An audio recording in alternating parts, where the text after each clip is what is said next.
और ये दूसरी कला मैंने आप लोगों से सीखी।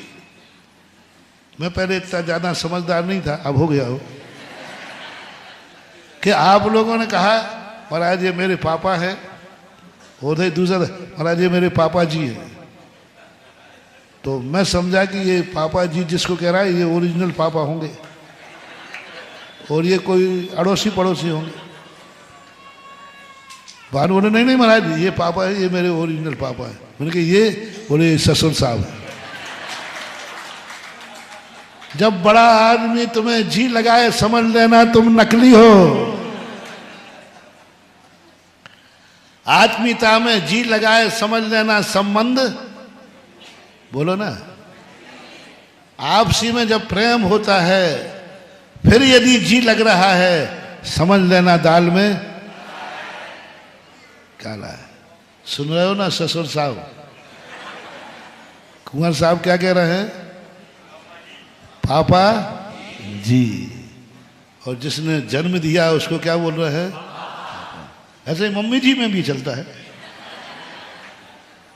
जन्म देने वाली माँ को तो माँ कहता है और सासू को जी कहता है। इसी से पता चलता है कौन असली है और कौन डुप्लीकेट है। जी लग रहा है वो father in law, mother in law, मानने के माता पिता हैं, ओरिजिनल नहीं है। और तुम तो बाप से जी लगवाना चाह रहे हो। जिंदगी में दो बातें ध्यान रख लेना। अपनों से बड़ों से कभी सम्माननीय शब्द सुनने का विचार मत करना। मैं अपने भक्तों से कह रहा हूं, अपने से बड़ों से कभी सम्माननीय शब्द सुनने का भाव मत कर। अपनों से बड़ों से कभी प्रशंसा सुनने का भाव मत करना।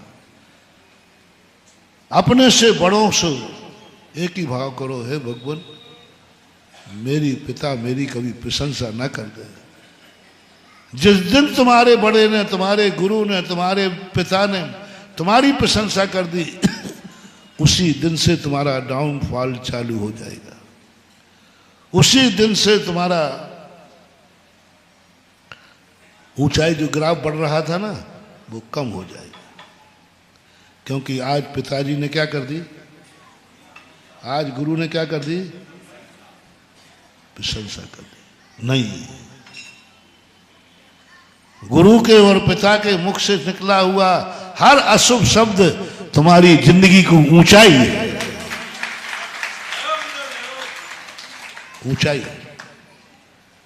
एक पिता बेटे को एक मास्टर ने मारा, इतना मारा कि उसके हाथ लाल पड़ गए, नीले पड़ गए, और मारते समय डंडा टूट गया। तो घर गया, बोले पापा आज महाराज ने, गुरुजी ने इतना मारा, देखो मेरे हाथ नीले पड़ गए, देखो नीले पड़ गए।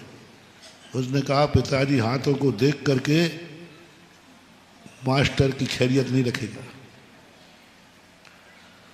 आज मास्टर की खैरियत सिर नहीं फुड़वाया तो मैं भी असली बाप का बेटा नहीं। देखता हूं माँ बाप आप मुझे कितना चाहते, इसको मालूम नहीं है कि गुरुजी को पापा मुझे कितना चाहते। मेरे हाथ नीले कर दिए, हाथ पापा देखो इतना निर्दयता से मारा। और वो पापा था सुधा सागर का चेला। मैं अपनी चेला बनाए देता हूँ, कोई दूसरे का बना देता चेला। और बस वो उसने क्या किया, उसने तो हाथ माथ देखे नहीं।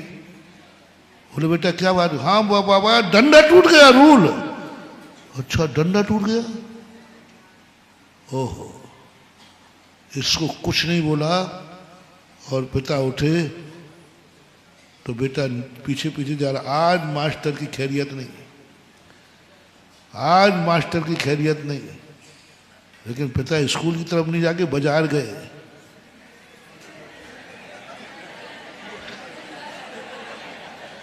और बाजार जाकर के क्या किया मालूम?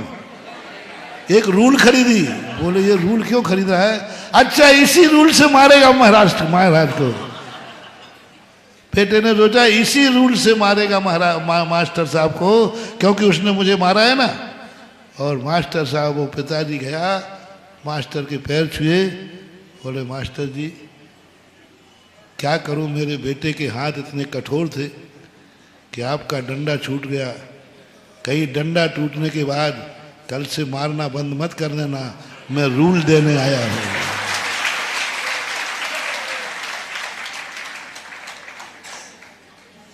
मैं ये रूल देने, आपकी टूट गई ना, मैं देने आया हूं, और ये भी टूट जाए तो गुरुजी मारे धम्म धम्म छम छम।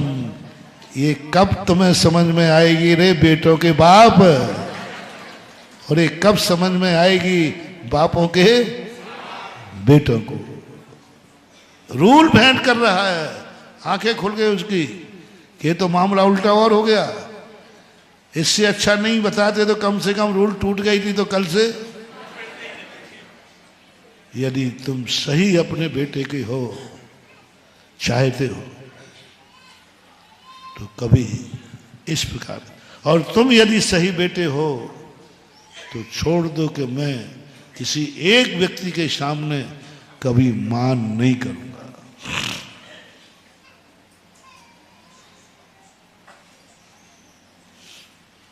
बहुत सरल प्रवचन कर रहा हूं।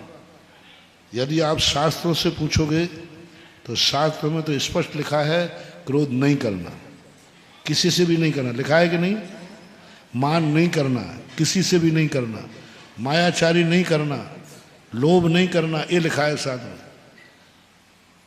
अब तुम सोचो मैं कितना कंसेशन दिलवा रहा हूं, कितना कंसेशन, इससे ज्यादा कंसेशन किसी दुकान में नहीं मिलेगा बेटा। कितना कंसेशन, मात्र 8 अरब की जनता में से एक व्यक्ति चुनना है जिस पर तुम क्रोध नहीं करोगे, जिसका सामने तुम मान नहीं करोगे। वो कितना भी अपमान करे तुम्हें अपमान नहीं लगेगा, अपमान नहीं लगेगा, तुम्हें अवभाग्य होगा, अवभाग्य होगा तुम्हारा। और तुम्हें रमुआ कहने पर बुरा नहीं लगेगा। पड़ोसी का बाप कितना भी सम्मान करे लेकिन तुम्हें विकल्प नहीं आना। एक व्यक्ति दुनिया में चुन लो जिससे तुम मायाचारी नहीं करोगे। ओनली एक कह रहा हूं। 8 अरब से तुम मायाचारी करते हो, कोई बात नहीं। एक व्यक्ति चुन लो जिससे मायाचारी नहीं करोगे, तो मैं 8 अरब से की हुई मायाचारी के पाप के करने के अपराध से तुम्हारी जमानत मैं दिलाऊंगा और तुम्हें बरी कराऊंगा। बस इतना सा पूछूंगा मैं तुमसे। तुम कहोगे महाराज जी मैं बहुत बुरी तरह फंस गया हूं, जमानत कराओ, मैं करा दूंगा। बस इतना सा पूछूंगा, क्या दुनिया में कोई व्यक्ति है तुम्हारा जिसके सामने तुमने नियम लिया है कि मैं इससे कभी मायाचारी कभी नहीं करूंगा, इससे नहीं छुपाऊंगा। वो एक नाम तैयार करना। श्री कृष्ण ने एक नाम तैयार किया था। सबसे झूठ बोला, सबसे कुछ बोला, लेकिन श्री कृष्ण का नियम था जब मां अकेले में पूछेगी तो मैं मां से झूठ, मैंने ही माखन खाया मैया, मैंने ही माखन खाया, तुम्हारा नहीं। लोभ, एक व्यक्ति चुनना है जिसके लिए तुम कभी लोभ नहीं करोगे। प्राण भी देना पड़े तो जो कुछ देना हो सब दे दूंगा, लोभ नहीं करूंगा। यदि उसको किसी जीव की जरूरत है, एक व्यक्ति कह रहा हूं, वो भगवान भी चुन सकते हो, भगवान को भी ले सकते हो, कोई आपत्ति नहीं। गुरु को भी ले सकते हो, मां पे, कोई भी एक व्यक्ति जिसके लिए तुम कभी लोभ, उसके लिए तुम्हें कुछ भी करना पड़े। धर्म को ले सकते हो, धर्म को जहां जरूरत पड़ेगी मैं लोभ नहीं करूंगा। कितने भी संकट में आ जाऊं मैं लोभ नहीं करूंगा। मैं व्रत को भी ले सकते हो, एक व्यक्ति ले सकते हो जिसको मैं लोभ नहीं करूंगा, मेरा सब कुछ लुटेगा तो लुटा दूंगा, उसके लिए मुझे बर्बाद होना तो हो जाऊंगा, कुछ भी करूंगा, लेकिन मैं लोभ नहीं करूंगा।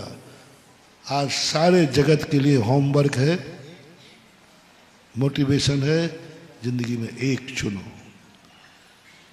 और इसमें नहीं बनता है तो कोई एक व्रत ले लो, जिसको जिंदगी में कभी तोड़ोगे नहीं। उस व्रत को तोड़ने के लिए तुम्हें कितना भी मान अपमान सहन करना पड़े, मरना पड़े, लेकिन हम उस व्रत को, और उस व्रत के लिए हम कभी लोभ नहीं करेंगे। अगर आपको मेरी वीडियो अच्छी लगती है तो प्लीज़ मेरे चैनल को लाइक करें, शेयर करें और सब्सक्राइब करें। Thank you.